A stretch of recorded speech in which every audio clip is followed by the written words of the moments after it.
Yes. When you think about putting the me in summer, do you think about anything in addition to what we've already said? Yeah, I mean, what I think about is just as an educator and as a mother of two little ones, I truly just do think about finding those moments throughout the day for me just to check back into myself and figure out how can I just check in, how's my body doing? Am I grounded? Is there something that happened that I just need to maybe process it and, come back to myself so that I can show up not only for myself, but also for my children and be grounded and calm and be able to truly just be present for them. So that's what I think about during the summertime when the kids are at home, they can get overwhelming. Oh, yeah, of course. When you do that, is it more of like you stepping away and creating space, or do you do that in the moment even when you're with your kids? It can be both. There's moments where I can't step out, but I can see myself and feel myself like starting to get frustrated and starting to get my shoulders really tense, even my mind is spinning. So I'm like, okay, I'm starting to go into that space of feeling overwhelmed and feeling like Mm. I can't do anything right as a mother. They're not listening. I'm telling them what to do.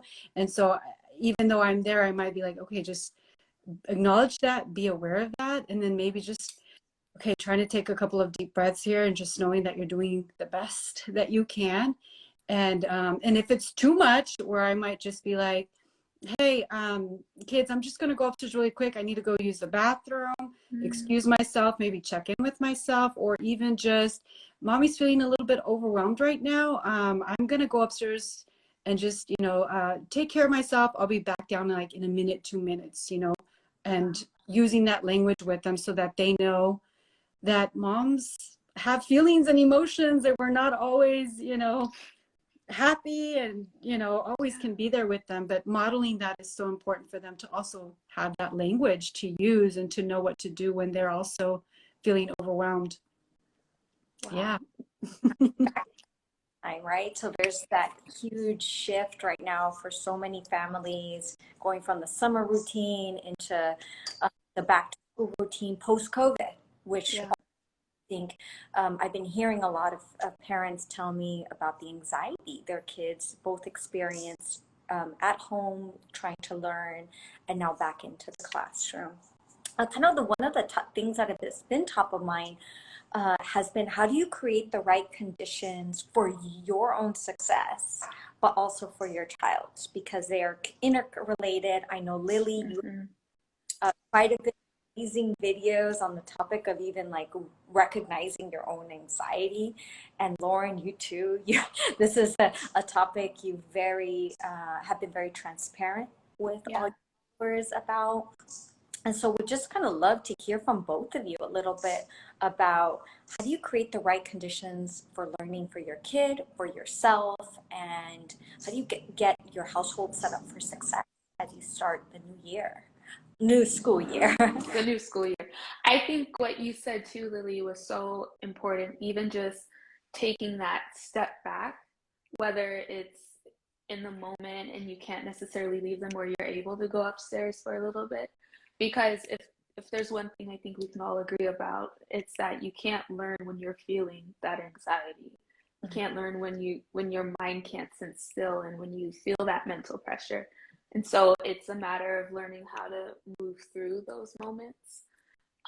So by you saying these things to your kids, are they starting to pick up that vocabulary too? Yes, they do pick up on that vocabulary, and they go to an amazing school where they do a lot of checking in with their body, Oh. breathing, and meditation. And so they're my daughter's going to be a first grader, my son's going to be a third grader. So they've been getting that since kindergarten. So I see that I just kind of add on to that. And Mm. sometimes I hear my daughter saying, Mommy, I'm feeling, I need some space right now. Can you, I'm like, yeah, go take your space. How can I support you with that? So she uses it quite a bit. My son is still a little bit more, he has a hard time sitting with himself, but I'm working on just trying to allow him to sit a little bit more with the uncomfortability. He's always on the go, go, go. So I do notice that about him. Wow. Yeah. I'm on the flip side of the parenting, just almost 11 months into it. Congrats. But something I have been doing with my son, because now he's just figuring out his body. He can Mhm. throw it back when he doesn't want something. He can throw his bottle, so that's very fun. But something I've been doing with him, and he thinks it's a game, is we'll take breaths. So you know how you, and that's how they like communicate. I'll, Oh, beautiful. and so he's copying me, but he's also learning that deep breathing, and I think that has been helpful in terms of any anxieties that he might feel or just wanting to move his body. And right now we're just working on him sitting still. Yeah. Oh, So and I was gonna say that that is so beautiful that at 11 months he is literally, through the way he sees you and the breathing. Like, I like to think of children are like plants, right? We often think that when plants are not growing, we don't toss them out. We intuitively know that perhaps it's the soil, perhaps they need more water, perhaps they need more sunlight, or less sunlight, less water. I right. like to think of my kids as plants, right? It's the environment. Like, it's not just simply the child. What in the environment is Yeah. off? Am I showing up chaotic, ungrounded, stressed from work, which often may be the case? And is my child picking up on that energy in the home and responding to it? And so sometimes Mm, one of the things that I would do, especially when my children were younger and I was not very aware of how the energy that I showed up impacted them, was then I would be more frustrated and I would respond from their behavior, and I would literally go crazy and start yelling, right? Then not realizing that our kids don't grow up in a vacuum. They grow up in an environment, their parents, the mm, energy in the home, what happens at school when they get back home. Do they have a safe space to express that, to share that, to just release perhaps that stress or that worry? And when my son, one thing that came up for me, if my son constantly sees me stressed out from work, he's probably in his mind thinking, well, I'm not going to share this with mom because my mom's already stressed out. I don't want to add more to her add plate. to it. Yeah. So when we talk about anxiety, a lot of it, my unpopular opinion is that it starts with us parents. Like, how are we showing up? Are we showing up anxious? Because they're simply picking up on that. And I love what you're saying Mm, about your 11-month-old. You are creating neurological pathways at such a young age, and when they are growing the most in their brain, these circuits and pathways, and is the world safe, or is the world a scary place to be in? But you're truly showing him how to be in his body, how to regulate it, that if I express something, my mom is mirroring it back to me and it's safe. So, amazing, beautiful job. I wish I knew this when my wow, kid was thank 11 you. months. No, Yeah. I appreciate that. And for everybody watching and everyone who is going to watch this live later, like what you're saying, that we can start this now, that you wish you knew, because if you had known, you could have impacted your child more moving forward. I think that's powerful too, because I mean, it's hard, your child poops and he pees and he eats, or, and that's the first couple months. And knowing when to introduce these things is difficult to figure out at first. But before we move on, I just wanted to say I loved your plant analogy. And I also have a lot of house plants, a lot of indoor gardening. I do a lot of indoor gardening. And something that I've noticed is that I can have good enough conditions for my plants to stay alive, but there are still better conditions for the plants where they can thrive. And those aren't the same. Like, I can water them enough, I can find a okay amount of light, and they'll look fine, but their growth won't be optimized until I move them into, okay, this is the light that you need, or this is the amount of shade that you need. And I think it's the same for us with our kids. There are some things that we do that are fine. The kids are fine, it's okay, nothing is wrong, but there's still some extra steps that we could take to get them to a better place. Yeah, I love that you added on to that, because the other thing is, our kids are also very different. One plant may need this and another plant may need something else. And same with our kids, it's not a one size fit all, right? So that is also important to take into account, that our children have different needs when we're interacting with them. Okay. Wait. I got one more. I'm so sorry. We're Oh my going God. on with the plants Okay. metaphor. Just Like, love I think plants. it's recognizing the kind of plant you are. Because when it came to learning, the example I'll say is I used to feel like I was a succulent. And I lived in an environment where there was very little water and there was a lot of scarcity growing up in my household, especially when it came to the attention, meeting the needs that I had around learning. And as I've gotten older, I've realized now I tell folks on the plant, oh, well, no, I'm like an orchid. You know, I actually am not a succulent at all. But I think that really is important because the one thing that comes to mind is, well, first of all, how do you figure out how to communicate what type of plant your child is at school so that at home they're getting water in certain in the conditions you've created and control, but that there's a line with the external school and all the other adults supporting your, like, how do you get that right so that it's not getting overwatered in the classroom, and then at home you have it just right? I'm gonna kind of pivot this over to you, Lily, because I really like what you said earlier about your child's school supporting what you were teaching them at home and you being able to add on to this is how you check into the body, this is how you check in with yourself and your emotions. What was that process like did you just stumble upon that school? Were you very intentional in finding that school? And then how did you know it was the right place to keep your child? I cut off for a moment, so I missed a little bit, but your question is, with my child being paired up with a school that is very much in alignment with what I do at home, how did that happen?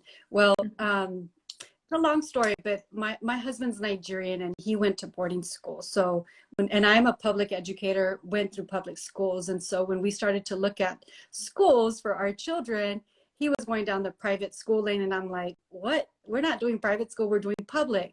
But he was like, well, just be open. Let's just come with me. Let's check out some schools.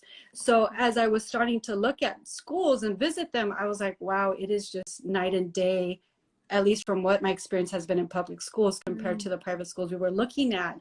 And so I happened to go to this college to get my teaching credential. It's Mills College in Oakland, California, and they have a lab school. And so it worked out really well because I knew the curriculum, I knew the vision, the mission of the school.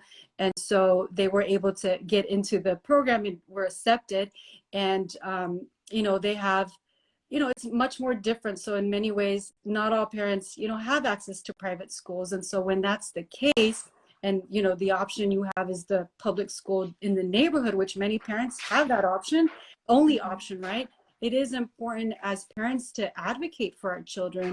Oftentimes, I know my experience with my parents being immigrants, being new to this country, was that the teacher was always correct. The school was always correct. Yeah. They rarely ever advocated on the behalf of my brothers, for example, who may not be the perfect student like I was, even though now as an adult, I realize there was a lot more going on with me that I was not aware of.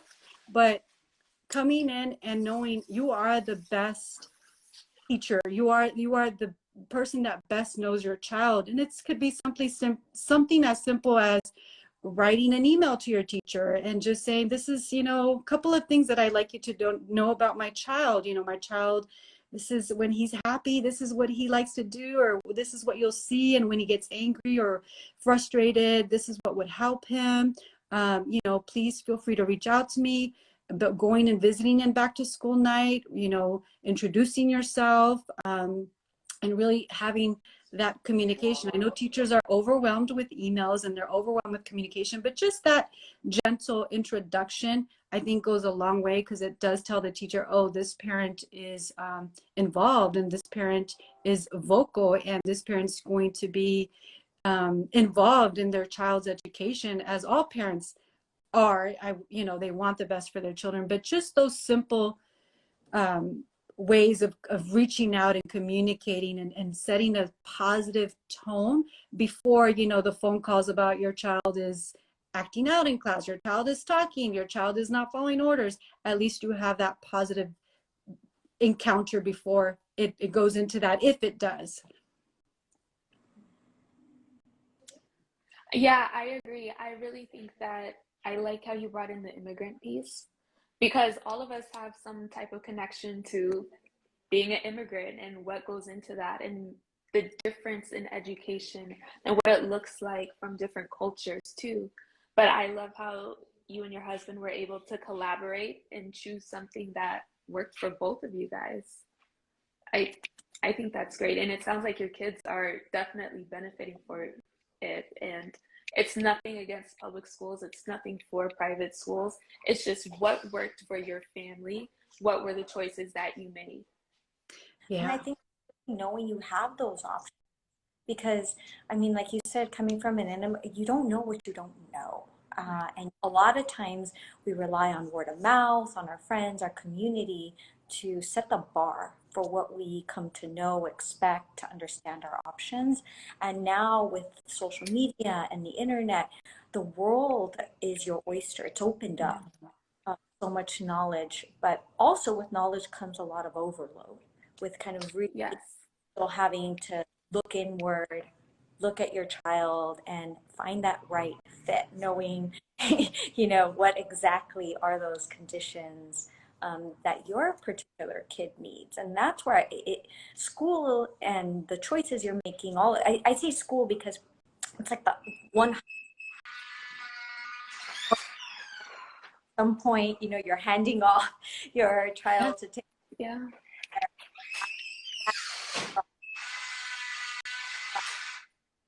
extra high because you're letting other adults help care for and be part of the community of support to raise your child, and you're trusting that they're going to um, give it their best. And so Yeah. that's it.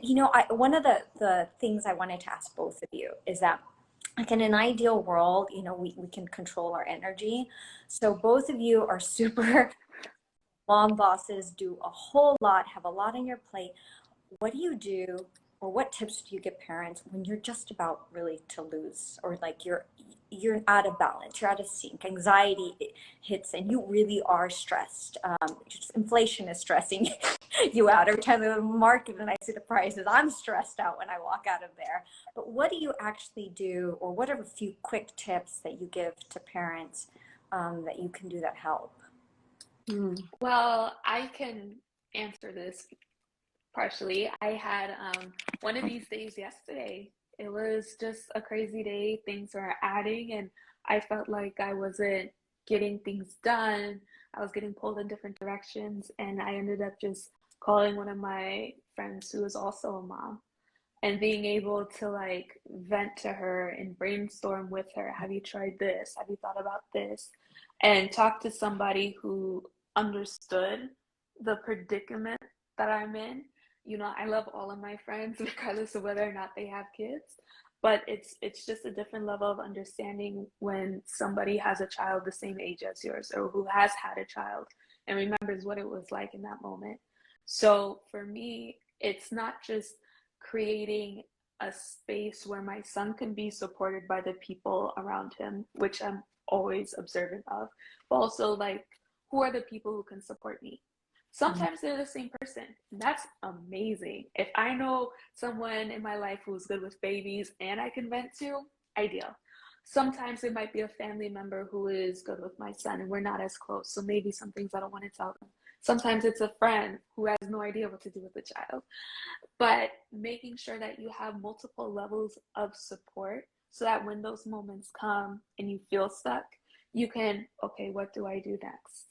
Let me take a bath, or let me see if somebody else can put the baby down for his nap time and breathe a little bit. That's my I, go-to. What about you, Lily?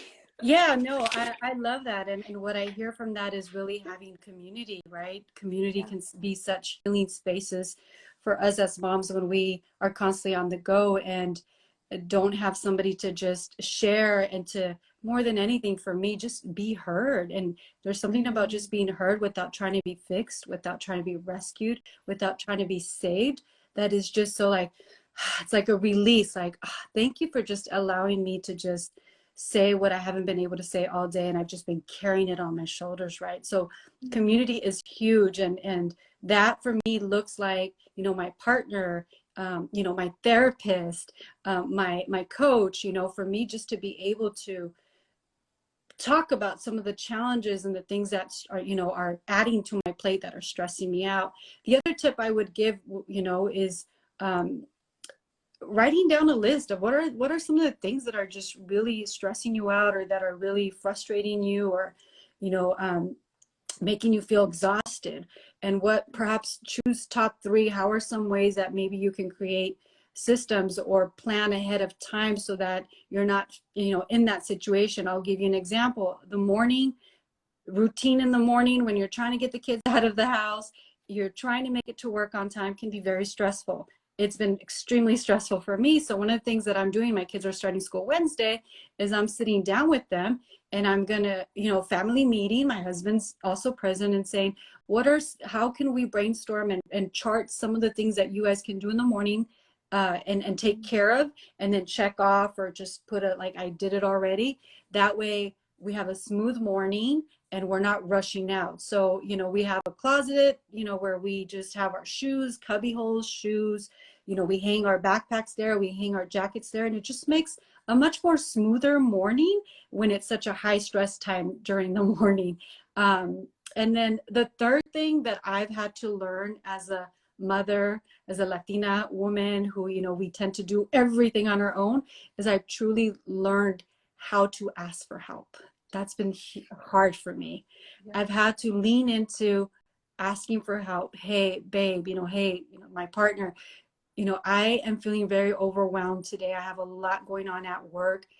I'm going to need you, you know, sometime this week. You know, I need to stay at work a little bit later just to plan out some things. Can you pick up the kids and make sure, you know, they get fed and shower them so that I just have some time to decompress?